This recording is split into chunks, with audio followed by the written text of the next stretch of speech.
नमस्कार मित्रांनो, आजच्या या व्हिडिओमध्ये आपण TRTI, बार्टी आणि सारथी किंवा महाज्योती आणि आरटी ह्या ज्या संस्था आहेत तर त्यांच्यासाठी या ठिकाणी ऑनलाईन ॲप्लिकेशन सुरू झालेले आहे.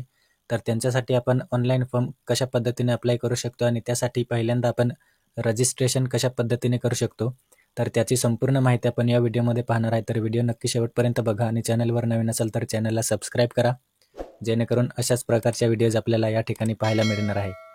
तर मित्रांनो, या ठिकाणी हा जो व्हिडिओ आहे तर हा बार्टी, TRTI, सारथी आणि महाज्योती या सर्वांसाठी जी स्टेप आहे, प्रोसेस आहे तर ती सेम असणार आहे. त्यासाठी सर्वांनी हा जो व्हिडिओ आहे तर तो शेवटपर्यंत बघायचा आहे आणि चॅनलवर नवीन असेल तर चॅनलला फॉलोसुद्धा या ठिकाणी करायचं आहे. तर या ठिकाणी आपण पाहू शकतो ऑफिशियल वेबसाईटला आपण व्हिजिट केलेली आहे TRTIच्या. तर आपण या ठिकाणी बार्टीच्या, TRTIच्या आणि महाज्योतीच्या सर्वांसाठी सेम इंटरफेस राहणार आहे. तर त्या ठिकाणी आपल्याला अशा प्रकारचा इंटरफेस पाहायला मिळणार आहे आणि त्यानंतर आपल्याला या ठिकाणी ऑप्शन मिळणार आहे रजिस्ट्रेशन आणि लॉग इन. तर पहिल्यांदा आपण या ठिकाणी रजिस्टर करणार आहे. तर सिम्पली आपल्याला रजिस्टर या ऑप्शनवरती क्लिक करायचं आहे. जसे आपण रजिस्टर या ऑप्शनवरती क्लिक करू, आपल्याला या ठिकाणी first name, middle name, last name आणि आपला जो डेट ऑफ बर्थ असेल तर तो त्या ठिकाणी एंटर करायचा आहे आणि आपला जो ईमेल ID आहे तर तो ईमेल ॲड्रेस आपल्याला एंटर ईमेल आणि कन्फर्म ईमेल, तर दोनदा या ठिकाणी आपल्याला ईमेल ID आणि मोबाईल नंबर जे आहे तर कन्फर्म करून जनरेट OTP या ऑप्शनवरती क्लिक करायचं आहे. जसे आपण जनरेट या ऑप्शनवरती क्लिक करू, OTP येणार आपल्याला रजिस्टर मोबाईल नंबरवरती. आपला जो मोबाईल नंबर इथे आपण जो एंटर करणार आहे तर त्याच्यावरती एक OTP येईल आणि तो OTP या ठिकाणी एंटर करायचा आहे. या ठिकाणी आपल्याला कॅप्चा दिलेला आहे तर तो कॅप्चा एंटर करून सिम्पली आपल्याला सबमिट रजिस्ट्रेशन फॉर्म या ऑप्शनवरती क्लिक करायचं आहे. जसे आपण सबमिट या ऑप्शनवरती क्लिक करू, आपल्याला या ठिकाणी अशा प्रकारचा इंटरफेस पाहायला मिळणार आहे. Congratulations, your registration is successful. आणि या ठिकाणी आपल्याला आपला युजर नेम आणि जो पासवर्ड आहे तर तो या ठिकाणी आपल्याला देण्यात आलेला आहे. तर तो पासवर्ड आपण त्या ठिकाणी चेंज करायचा आहे. तर एकदा आपण हा जो पासवर्ड आणि युजर नेम आहे तर त्याचा आपण नोट डाऊन करायचा आहे किंवा फोटो काढून घ्यायचा आहे. त्यानंतर आपल्याला सिम्पली 2 ऑप्शन दिलेले आहेत, चेंज पासवर्ड आणि लॉग आउट. तर आपल्याला या ठिकाणी चेंज पासवर्ड आहे तर त्या ठिकाणी चेंज पासवर्ड या ऑप्शनवरती क्लिक करून आपला जो पासवर्ड आहे तर तो चेंज करायचा आहे. जसे आपण चेंज पासवर्ड या ऑप्शनवरती क्लिक करू, आपल्याला ओल्ड पासवर्ड जो आहे तर तो त्या ठिकाणी एंटर करायला लागणार आहे. तर आपल्याला जो युजर नेम आणि पासवर्ड दिला गेला होता तर त्याच्यातून आपल्याला जो पासवर्ड आहे तर तो एंटर करायचा आहे ओल्ड पासवर्ड या ऑप्शनवरती.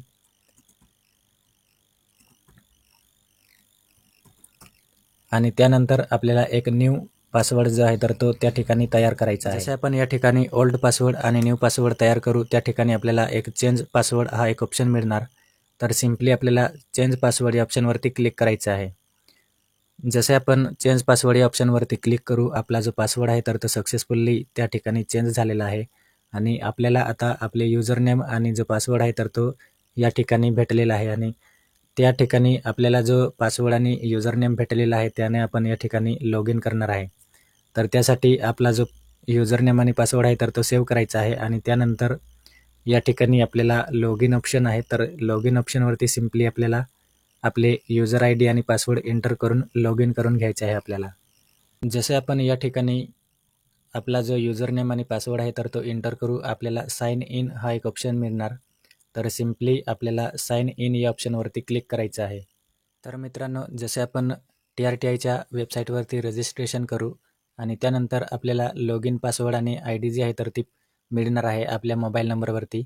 तर त्यानंतर आपल्याला लॉग इन केल्यावर या ठिकाणी आपला जो ॲप्लिकेशन करायचं आहे तर त्यासाठी आपल्याला बेसिक डिटेल आहे तर ती बेसिक डिटेल आपल्याला या ठिकाणी एंटर करायला लागणार आहे. जसे की आपण या ठिकाणी पाहू शकतो, बेसिक डिटेल दिलेली आहे आपल्याला. फर्स्ट नेम आहे, middle name, last name, date of birth. तर आपण रजिस्ट्रेशन करताना जी डिटेल आहे तर ती एंटर केलेली आहे, त्यामुळे या ठिकाणी ऑलरेडी हा जो डाटा आहे तर तो फिलअप झालेला आहे. त्यानंतर खाली आपण पाहू शकतो फादर नेम दिलेला आहे, या ठिकाणी आपल्या वडिलांचे नाव फिलअप करायचे आहे. त्यानंतर मदर्स नेम दिलेला आहे, या ठिकाणी आपल्या आईचे नाव या ठिकाणी फिलअप करायचे आहे. त्यानंतर आपल्याला नॅशनॅलिटी दिलेली आहे, नॅशनॅलिटी आपल्याला या ठिकाणी इंडियन सिलेक्ट करायचे आहे. आणि त्यानंतर आधार नंबर दिलेला आहे, या ठिकाणी आपल्या आधार कार्डाचा नंबर एंटर करायचा आहे आपल्याला. आधार नंबर एंटर करून आपल्याला जेंडर सिलेक्ट करायचं आहे, या ठिकाणी आपण मेल किंवा फिमेल सिलेक्ट करू शकतो आपल्यानुसार. त्यानंतर मॅरिटल स्टेटस आपल्याला विचारलेलं आहे, तर या ठिकाणी आपण पाहू शकतो मॅरिड किंवा अनमॅरिड. तर आपल्या पद्धतीने आपण सिलेक्ट करायचं आहे. आणि त्यानंतर जर आपण 10वी किंवा 12वीला आपले नाव चेंज केलं असेल तर येस नो आपण त्या ठिकाणी करायचं आहे. त्यानंतर ॲडव्हान्स डिटेलमध्ये आपण पाहू शकतो या ठिकाणी ही जी डिटेल आहे ॲडव्हान्स डिटेल, तर ही महत्त्वाची डिटेल आहे. तर या ठिकाणी आपला जो डाटा आहे तर तो व्यवस्थित फिलअप करायचा आहे. नाहीतर आपला जो ॲप्लिकेशन आहे तर तो या ठिकाणी रिजेक्ट होऊ शकतो. तर या ठिकाणी आपण पाहू शकतो नेम ऑफ द इन्स्टिट्यूट. तर या ठिकाणी आपण जर बार्टीमधून अप्लाय करत असाल तर या ठिकाणी बार्टीचा ऑप्शन येणार.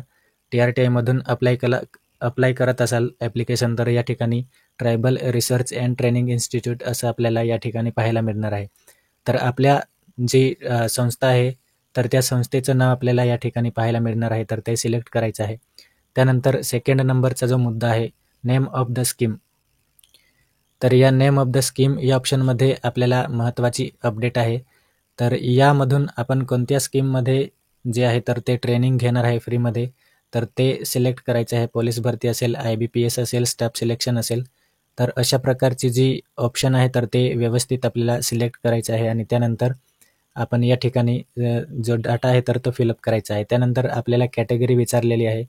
कॅटेगरी आपल्याला या ठिकाणी दिलेली आहे. तर आपण TRTIमधून रजिस्ट्रेशन केले असल्यामुळे ऑलरेडी आपल्याला शेड्यूल ट्राईब या ठिकाणी पाहायला मिळणार.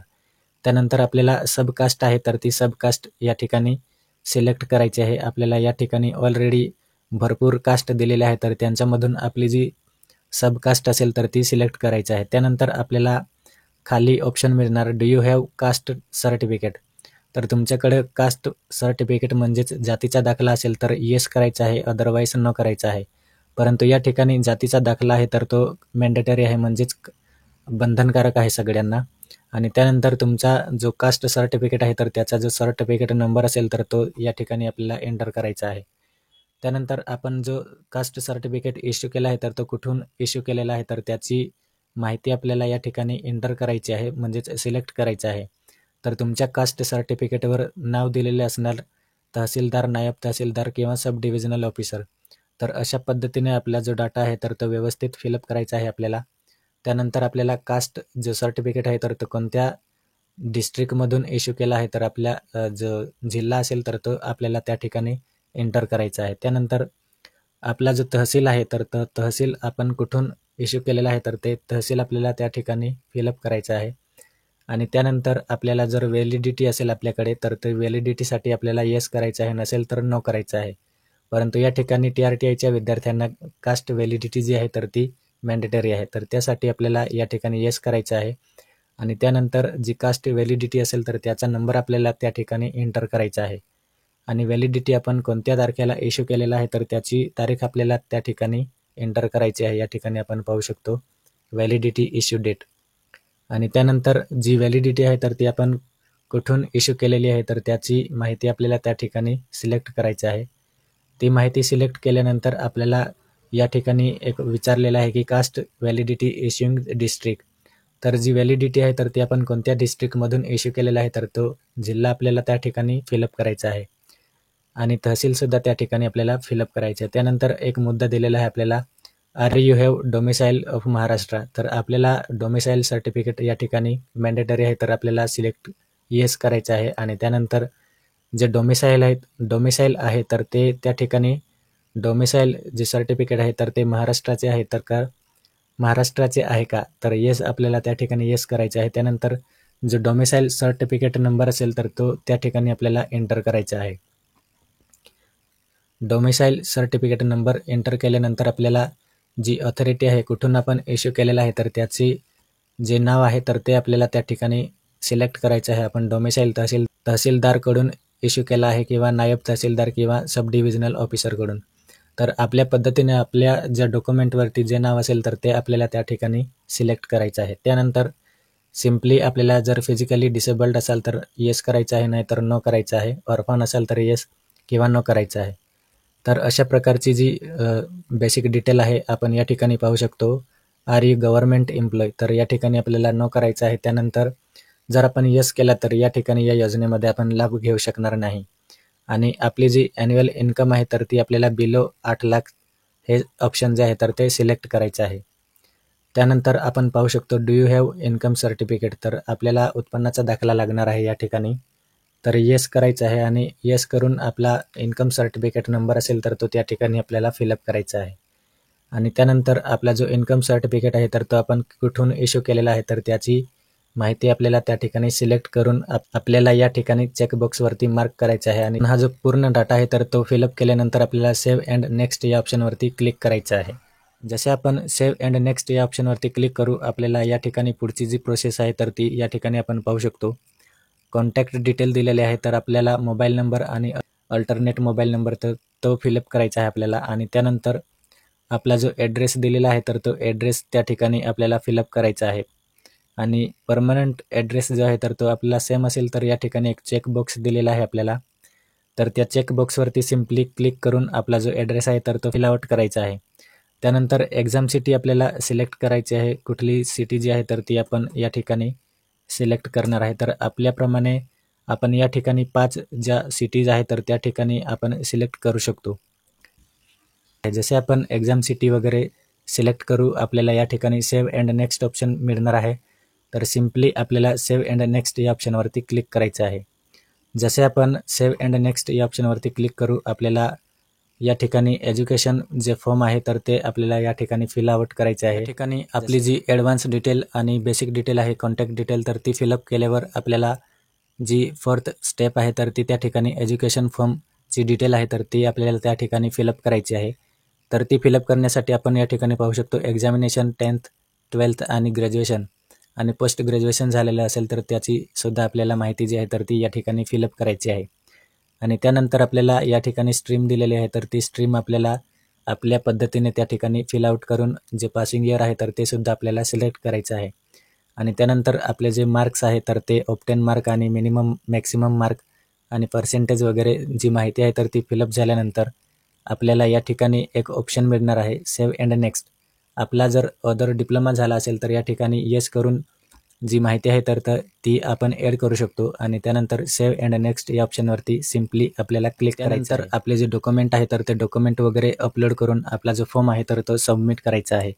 जर आपल्याला आपल्या फॉर्ममध्ये काही जर प्रॉब्लेम येत असेल तर आपण त्या ठिकाणी मॉडिफाय हा आपल्याला एक ऑप्शन मिळणार.